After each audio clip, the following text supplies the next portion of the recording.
Serial killer পশ্চিমা বিশ্বের এই আলোচিত শব্দটা দ্বারা বোঝানো হয় ওইসব খুনিদের যারা একের পর এক ধারাবাহিকভাবে পরিকল্পনা করে খুন করে। বাংলাদেশেও কি সিরিয়াল কিলার আছে? এই প্রশ্নের উত্তরে আপনারা হয়তো ইরশাদ শিকদার, কালা জাহাঙ্গীর কিংবা পিচ্চি হেলালের কথা বলবেন, কিন্তু তারা কেউ সিরিয়াল কিলার না। এদের প্রত্যেকটা খুন ছিল রাজনৈতিক কিংবা প্রতিহিংসা বশত। কিন্তু বাংলাদেশেও দুর্ধর্ষ একটা সিরিয়াল কিলার জন্ম হয়েছিল। এই সিরিয়াল কিলারের ইচ্ছা ছিল 101টা মেয়েকে ধর্ষণ এবং খুন করা। এমনকি এই 101টা খুনে সফল হওয়ার পর সিলেটে একটা মাজারে গিয়ে মুরিদ হওয়া। সে ইতিমধ্যে 11টি খুন এবং ধর্ষণে সফল হয়েছিল। এই দুর্ধর্ষ সিরিয়াল কিলার এখন কোথায় আছে এবং কিভাবে ধরা পড়লো, ঘটনাটা জানতে পারবেন আজকের এই ভিডিওর মাধ্যমে। তো কথা না বাড়িয়ে মূল ভিডিওতে চলে যায়। চাঁদপুর কাছারি মসজিদ। এক রাতেই এই মসজিদের 11টি ফ্যান চুরি হয়। চোররা যখন ফিরছিল তাদেরকে দেখে ফেলে নৈশ প্রহরী।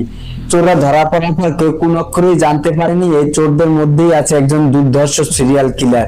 এমনকি পুলিশও জানতো না, কারণ এই সিরিয়াল কিলারকে কেউ কখনো স্বচক্ষে দেখেনি। এই দুর্ধর্ষ সিরিয়াল কিলারের নাম রসু খাঁ। তার জন্ম চাঁদপুর ফরিদগঞ্জে।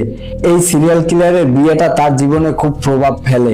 যখন বিয়ের কথাবার্তা চলতেছিল তখন ঘটক রসু খাঁকে কন্যা দেখায়নি। সে বাসর রাতে আবিষ্কার করে তার বউয়ের ডান চোখ নেই।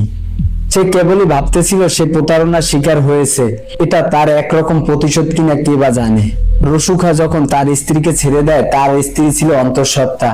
রিনাকে নিয়ে সে গাজীপুরে নিরাশপাড়ায় থাকতে শুরু করে। নিরাশপাড়ায় রসু খাঁর ভয়ঙ্কর জীবন কেবলই শুরু। রিনা ছিলেন গার্মেন্টস কর্মী, তাই রিনার কর্মসূত্রে অনেক গার্মেন্টস নারীদের সাথে পরিচয় হয় রসু খাঁর। স্ত্রী গার্মেন্টসের এক নারীকে দেখে প্রবল ভালোবাসা অনুভব করে রসু খাঁ। তাদের ভিতর ভালোবাসার সম্পর্ক তৈরি হয়, কিন্তু হঠাৎ করে ওই নারী কালীন অন্য একটি ছেলেকে ভালোবাসে। রসু খাঁ যখন এইতে বাধা দেয় তখন বয়ফ্রেন্ড এবং তার বন্ধুরা মিলে রসু খাঁকে বেধড়ক মারধর করে। রসু খাঁ এতে অনেক কষ্ট পায়। ভালোবাসার পরিবর্তে আঘাতটা সইতে পারে না রসু খাঁ। সে একটা ভয়ঙ্কর প্ল্যান শুরু করে যে 101টা মেয়েকে খুন করবে। খুনের আগে সে সেই মেয়েগুলোকে ধর্ষণ করবে। কি দুর্ধর্ষ প্ল্যান তার! এভাবেই জন্ম হয় বাংলাদেশের প্রথম সিরিয়াল কিলার। 2007 সাল থেকে 2009 সাল পর্যন্ত ফরিদগঞ্জ থানার পুলিশ 6টি অজ্ঞাতনামা নারীর লাশ পায়।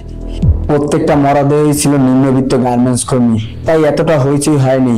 পুলিশ আরো জানতে পারে এই নারীগুলোকে হত্যা করার আগে একাধিকবার ধর্ষণ করা হয়েছে এবং তারপর খুন করা হয়েছে। 2009 জুলাই মাসে ফরিদগঞ্জ থানার পুলিশেরা পারভিন নামের এক মরদেহ উদ্ধার করে। পুলিশের কাছে একটা ফোন কল আসে। যে ফোন দেয় সে পুলিশকে গোপন তথ্য। পুলিশ আসামি খুঁজতে শুরু করে। পুলিশ আসামি খুঁজতে গিয়ে দেখতে পায় যাদের নাম বলা হয়েছে সেটা আসলে ভুয়া। পুলিশ সন্দেহ করে যে অজ্ঞাতনামা ব্যক্তি ফোন দিয়েছে সেই হয়তো খুনের সাথে জড়িত, কারণ যে সিম থেকে ফোন দিয়েছে সেটা এখন বন্ধ। প্রযুক্তির সাহায্য নিয়ে পুলিশ অপেক্ষা করতে থাকে কখন এই সিমটা চালু হয়। হঠাৎ করে একদিন এই সিমটা চালু হয়। পুলিশ তৎক্ষণাৎ সেই লোকেশন ট্র্যাক করে এবং তাকে ধরে। তাকে নিয়ে যখন পুলিশ জিজ্ঞাসাবাদ করে পুলিশকে, সে বলে এই সিমটা তার নয়, সে ব্যবসায়ী তাজুর কাছ থেকে পেয়েছে। তাজুকে পুলিশ উঠিয়ে নিয়ে আসে। পুলিশ যখন তাকে জিজ্ঞেস করে সেও বলে সিমটা তার নয়, সেই মসজিদের ফ্যান্স ও রসু খাঁর কাছ থেকে পেয়েছে সিম এবং মোবাইল। পুলিশ 2-2-4 মিলায় অজ্ঞাতনামা ফোন, ফ্যান চুরি এবং পারভিন হত্যা। তাই পুলিশ রসু খাঁকে খুঁজতে শুরু করে এবং পুলিশ রসু খাঁকে পেয়েও যায়। পুলিশ পারভিন হত্যার কথা জিজ্ঞেস করে রসু খাঁকে। রসু খাঁ শুধু পারভিন হত্যার কথা বললেই এখানেই সমাপ্ত হয়ে যেত এই গল্পটা, কিন্তু সে আরো ভয়ঙ্কর তথ্য দেয়। সে বলে সে শুধু পারভিনকে হত্যা করেনি, সে এরকম আরো 10টি মেয়েকে ধর্ষণ এবং হত্যা করেছে। পুলিশ তো শুনে অবাক। পুলিশ তার কাছ থেকে বিস্তারিত শুনে পিছনে যে হত্যাকাণ্ডগুলো হয়েছে তাদের সাথে মিলায় এবং হুবহু মিল পায়।